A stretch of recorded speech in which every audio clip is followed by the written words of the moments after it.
नमस्कार साथियों, friendly master जी channel में आपका स्वागत है।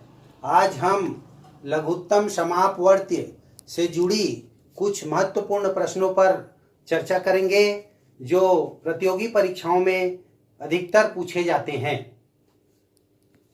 प्रश्न 1, 3 घंटियां क्रमशः 10, 12, 18 मिनट के अंतराल में बजती हैं। 3 घंटियां हैं, क्रमशः लिख दिया, मतलब पहली घंटी 10 मिनट में, दूसरी 12 में, तीसरी 18 मिनट के अंतराल में बजती हैं।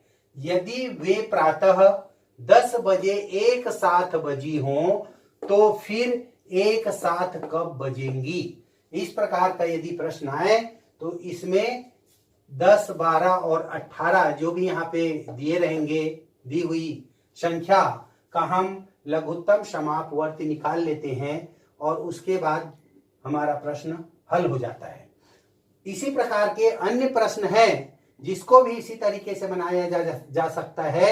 जैसे दिया हुआ रहता है कि 3 स्ट्रीट लाइट हैं, वो क्रमशः इतनी इतनी दूरी पे 3 लाइनों में लगाई जा रही हैं, तो वे कब पुनः फिर एक साथ सीधी लाइनों में होंगी। इस प्रकार के प्रश्न हैं। या फिर एक माली वृक्ष लगाना प्रारंभ करता है एक सीध से, लेकिन एक वृक्ष को 10 मीटर के अंदर अंतराल में, दूसरा 12 मीटर के अंतराल में और तीसरा 18 मीटर के अंतराल में यदि पौधे लगाता है तो अंत में किस समय तीनों पौधे एक सीध में होंगे। ऐसे प्रश्न भी आते हैं। सभी को लघुत्तम समापवर्ती के माध्यम से बनाया जा सकता है। चलिए इस प्रश्न पे चर्चा करते हैं। यहाँ पे दिया है 10, 12 और 18। इसका हम निकाल लेंगे लघुत्तम समापवर्ती। तो कैसे निकालेंगे? 2 से भाग देते हैं। 2 पंचे 10, 2 छक्का 12, 2 नी 18। फिर देखिए जो जाएगा उसको देंगे। ये 5 नहीं जाएगा, ये 6 3 बार जाएगा, ये 9 भी नहीं जाएगा। अब चलिए 3 से देके देखते हैं। 3 जो है 5 नहीं जाएगा, 3 एकम, 3 तिया। फिर 3 से देंगे, ये 5 फिर नहीं जाएगा, 1 और ये एकम बार। अब इसको 5 से दे देते हैं। यहाँ भी 1, यहाँ भी 1, यहाँ भी 1। ये देखिए ये इसको गुणनखंड हो गए। तो हम लिखेंगे ल श व बराबर 2 गुणित 2 गुणित 3 गुणित 3 गुणित 5।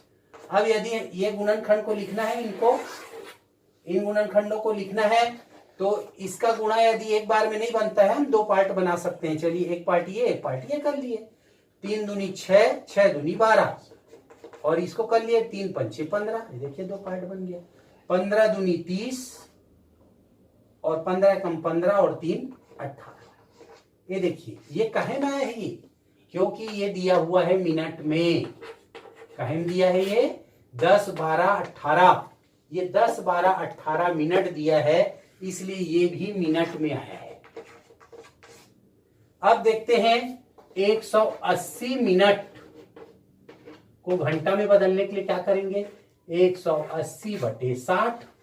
60 मिनट का 1 घंटा होता है। देखिए ये 0 से 0, 6 कम 6, 6 × 18।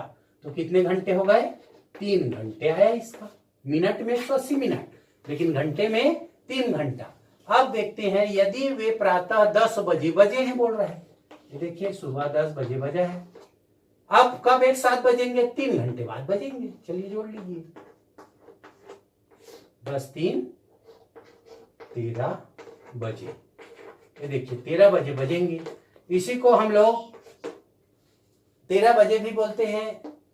और इसी को जब हम 12 बजने के बाद यदि 1 करके गणना करते हैं तो इसको 1 बजे भी बोलते हैं। इसलिए यदि विकल्प में ये दिया रहे तो इसको, और यदि विकल्प में ये दिया रहे तो इसको चयन करना है। चलिए इसी प्रकार के हम दूसरे प्रश्न पे चर्चा करते हैं। वह छोटी से छोटी संख्या ज्ञात कीजिए जिसमें 7 घटाने पर शेष बची संख्या 20, 28, 35 तथा 105 में से प्रत्येक से पूर्णतः विभाजित हो। तो देखिए सबसे पहले तो हम गौर करते हैं, यहाँ पे वह छोटी से छोटी संख्या यदि दी हुई है तो संभावना ये बनती है कि लघुत्तम समापवर्ती वाले प्रश्न हैं।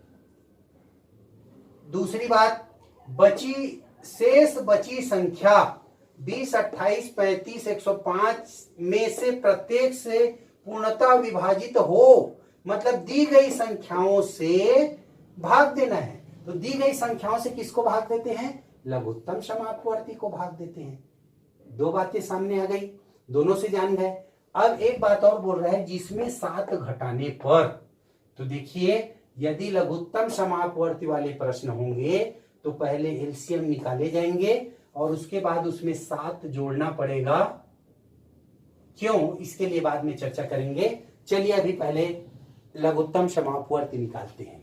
पहले यहाँ पे लिखा है 20, दूसरा लिखा है 28, तीसरा लिखा है 35 और चौथा लिखा है, चौथी संख्या है देखिए इसमें 105। इस प्रकार खींच लेते हैं। चलिए इसका लघुत्तम समापवर्ती निकालते हैं।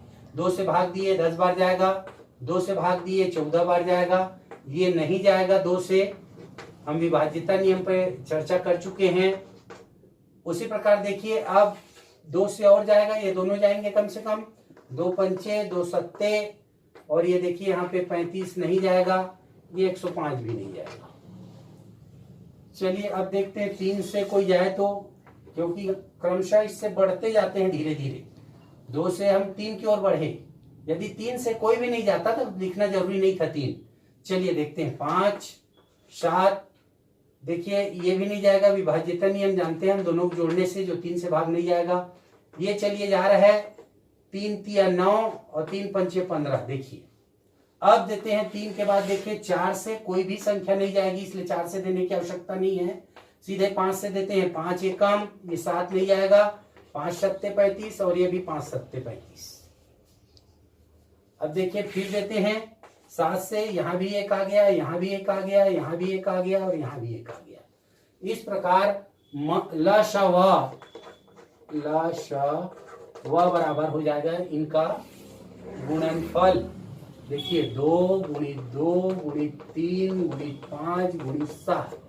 चलिए 2 पार्ट में कर लीजिए ऐसे, 3 दूनी 6 और 6 दूनी 12 और ये 7 पंचे 35 ले लीजिए। चलिए इसका गुणा कर लेते हैं हम, 12 पंचे 60, 6 और 12 तिया 36 और 6 42। ये देखिए ये हमारा आ गया ल श व। अब मैं ये चर्चा किया था कि ये जो ल श व है दी हुई संख्या से पूरा पूरा विभक्त हो जाएगा, लेकिन यहां बोल रहा है कि 7 घटाने पर शेष बची संख्या बताना है। हमको ऐसी छोटी से छोटी संख्या बतानी है।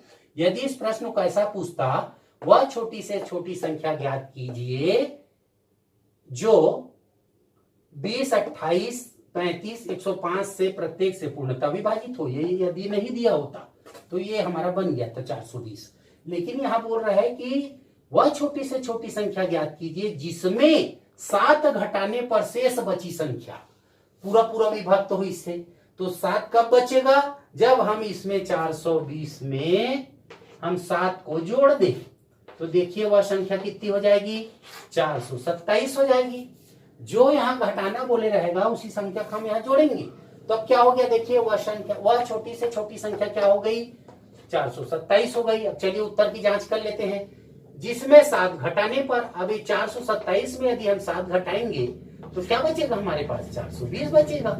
420 बचेगा और ये 420 इन दी गई संख्याओं से पूरा पूरा विभक्त होगा, क्योंकि हम इसका क्या निकाले हैं? ल श व निकाले हैं।